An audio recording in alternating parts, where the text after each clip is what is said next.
जो तस्वीर आप देख रहे हैं इनका नाम है शांतनु।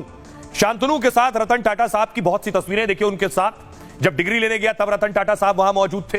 रतन टाटा साहब को खाना खिलाते हुए ये शख्स, ये लड़का, इसका नाम शांतनु है। और ये दूसरी तस्वीर देख रहे हैं शांतनु और रतन टाटा की। ये तीसरी तस्वीर आप देख रहे हैं। इस तरह की बहुत सी तस्वीर शांतनु के साथ है। अब चारों तरफ ये चर्चा है कि आखिर शांतनु है कौन, ये लड़का कौन है जो पूरे वक्त उनके साथ था। तो आपको शांतनु के बारे में बताऊं, रतन टाटा के साथ आखिरी पलों में शांतनु नायडू साथ रहे। 31 साल के शांतनु के साथ उनका खास लगाव था। रतन टाटा उनके साथ अपना समय गुजारते थे, लेकिन शांतनु का उनसे पारिवारिक कोई संबंध नहीं। शांतनु नायडू टाटा ट्रस्ट के डिप्टी जनरल मैनेजर रहे। उनकी प्रतिभा से रतन टाटा भी कायल थे। रतन टाटा ने खुद शांतनु नायडू को फोन किया था, पूछा था मेरे असिस्टेंट बनोगे। इसके बाद शांतनु टाटा के ऑफिस में जीएम बन गए।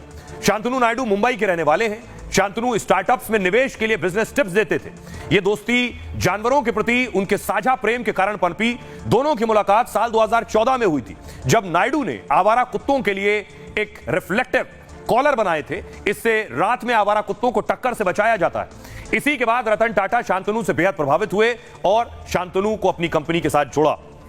आपको दिखाऊं रतन टाटा की एक और बहुत करीबी चीज, वो है उनका पेट, जिसे देखिए लेकर आया गया अंतिम दर्शन के लिए। आप देख रहे हैं रतन टाटा उसके साथ बैठे हुए हैं। उनका पालतू जिसका नाम है गोवा, जो गोवा रहता है। और उसके बाद देखिए रतन टाटा की मौत के बाद उसको लेकर आया गया है, जहां उनका पार्थिव शरीर है वहीं उसको रखा गया है। जो उसकी देखरेख करता है वो लेकर आया। जैसे ही ये जानकारी मिली कि रतन टाटा नहीं रहे, और तस्वीर देखिए, तस्वीर में आपको शांतनु भी नजर आ रहे हैं जो रतन टाटा के साथ अमूमन रहते थे, उनका ख्याल रखते थे। और दूसरी तरफ उनका वो पालतू कुत्ता भी है। और उसके बाद आखिरी दर्शन के लिए, आखिरी बार उन्हें दिखाने के लिए उनके कुत्ते को लाया गया है। अब उसे सुनिए जो इस उनके पेट की देखरेख करता है, वो क्या कह रहा है।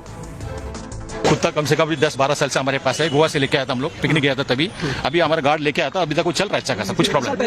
ये अभी 11 साल पहले अपना जो सिक्योरिटी गार्ड लोगों ने लेके आया था। रतन टाटा जी कैसे प्यार करते थे, कैसा लगा? इनको बहुत, इनसे बहुत लगा है और कुछ नहीं। गोवा, इसका नाम गोवा क्यों? गोवा से आया, इसके लिए गोवा नाम। रतन टाटा के बारे में आपको कुछ ऐसी बातें बताते हैं जो कोई नहीं जानता है, कुछ ऐसी सच्चाई जो रतन टाटा को और बड़ा कर देती है, उनके कद से ज्यादा बड़ा। कोविड में लोगों की मदद की, कोरोना संकट में रतन टाटा ने मदद की लोगों की। टाटा ग्रुप ने 1500 करोड़ की सहायता दी। मरीजों के लिए लग्जरी होटल खोल दिए थे उस दौरान, क्योंकि टाटा की होटल चेन है।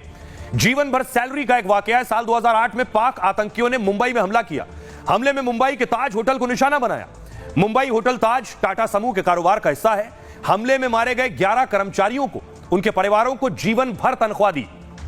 फोर्ड से बदला लिया, कार कंपनी फोर्ड से कैसे बदला लिया, साल 1998 का वाकया है। इसके आसपास टाटा जो कार कंपनी, इसका कारोबार ठप हो गया था। रतन टाटा ने इसे फोर्ड कंपनी को बेचने का मन बनाया कि अब अपनी कंपनी बेच देता हूं, हमारी तो हालत नहीं, फोर्ड को बेच देंगे। लेकिन जब वो अमेरिका पहुंचे फोर्ड को बेचने के लिए, तो फोर्ड के मालिक ने उनके साथ बहुत गलत व्यवहार किया। जब जानकारी ही नहीं थी, फोर्ड ने कहा जब जानकारी नहीं थी तो इस धंधे में नहीं आना चाहिए था। उनके मालिक ने रतन टाटा से कहा। बिल फोर्ड ने यहां तक कह दिया कि कंपनी खरीद कर एहसान ही करेंगे आपका, रतन टाटा से कहा। फोर्ड के मालिक का ऐसा व्यवहार रतन टाटा के मन को चुभ गया।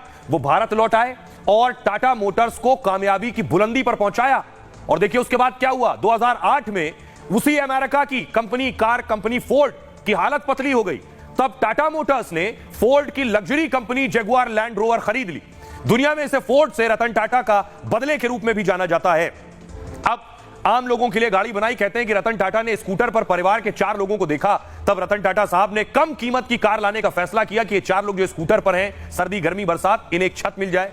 इसके बाद साल 2008 में उन्होंने 1 लाख की कीमत वाली नैनो लॉन्च की। उन्होंने हर आम आदमी के सपने को साकार करके बाजार में ला दिया था। हालांकि कार बाजार में नहीं बिकी, जिससे 2019 में प्रोडक्शन इसका बंद हो गया। इसके पीछे की वजह भी कार की कम कीमत बताया जाता है, कम कीमत वाला प्रचार। आइए अब आपको सुनवाता हूं, सुनिए जरा जो सेलिब्रिटीज पहुंचे जिनका एक लगाव रतन टाटा साहब के साथ रहा है, वो क्या कह रहे हैं। मैंने तो उनके इतने किस्से सुने हैं कि वो अपनी गाड़ी में, छोटी गाड़ी में आते थे। कोई ऐसा उनका ऑफिस नहीं था, तो सिंप्लिसिटी, घर भी छोटा था। हाँ बिल्कुल, सिंप्लिसिटी का इससे बड़ा उदाहरण कहीं हो ही नहीं सकता है।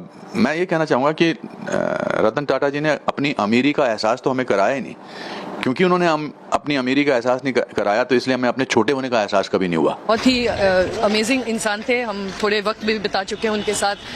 बहुत अच्छे इंसान थे, तो बहुत दुख लगता है कि गए, लेकिन बहुत करके गए हमारे देश के लिए, तो उनके लिए बस। कुछ भी किया, कोई भी बिजनेस, व्यापार, व्यवहार, आचरण, उन्होंने हमेशा देश के जुड़े लोगों के लिए, चाहे वो लखटकिया कार से लेके हो, चाहे लैंड रोवर तक हो, एक नहीं जितनी कंपनियों के पीछे उन्होंने जो कुछ भी भाव था, सच्चाई क्या होती है और अच्छाई क्या होती है और आशीर्वाद क्या होता है, आत्मा क्या होती है, वो रतन टाटा साहब थे। जितने बार भी वो मिले, 2 बार मुलाकात हुई मेरी, और दोनों बार इत्तेफाकन प्लेन में हुई थी। मुझे याद है एक बार मैं मुंबई से पेरिस आ रहा था और एक बार मैं मुंबई से दुबई जा रहा था, तो दोनों बार मुलाकात प्लेन में हुई थी। और बहुत अच्छी तरह से इंस्पायर करते थे, इनकरेज करते थे और हमेशा कहते थे अच्छा काम करो। हर कोई आज दुख में है कि रतन टाटा जी हमारे बीच में नहीं रहे, और मेरे ख्याल से मैंने कहा कि वो ऐसे व्यक्ति और इतने लो प्रोफाइल थे, वो अपनी ही इसमें रहते थे, अपना ज्यादा वो लाइमलाइट में नहीं होते थे, और हमेशा काम से काम, इतना उन्होंने चैरिटी किया है, इतना योगदान उन्होंने दिया है हर क्षेत्र में, मैं कहूंगा। मधुर भंडारकर को आप सुन रहे थे। अब रतन टाटा साहब के परिवार के बारे में बहुत कम लोग जानते हैं। ये आप देख रहे हैं, ये रतन टाटा कि जब वो युवा थे, उनकी माताजी और उनके पिताजी। एक और तस्वीर मैं आपको दिखाऊं, रतन टाटा और उनके भाई आप देख रहे हैं। उनके एक सगे भाई हैं, बाकी चाचा के बेटे हैं। आइए अब मैं आपको दिखाऊं कि आखिर रतन टाटा साहब के परिवार में कौन कौन था। पूरा फैमिली चार्ट मैं आपको दिखाने जा रहा हूं, तो आपको आसानी से समझ में आएगा। देखिए जरा, सबसे पहले जमशेद जी टाटा, उनके 3 बेटे धुनभाई टाटा, रतन जी टाटा और दोराब जी टाटा। रतन जी टाटा के 2 बच्चे, सुनी टाटा उनकी पत्नी रतन जी टाटा की, और उन्होंने 2 शादी की, सिमोन टाटा, सुनी टाटा और सिमोन टाटा। उसके बाद देखिए जरा,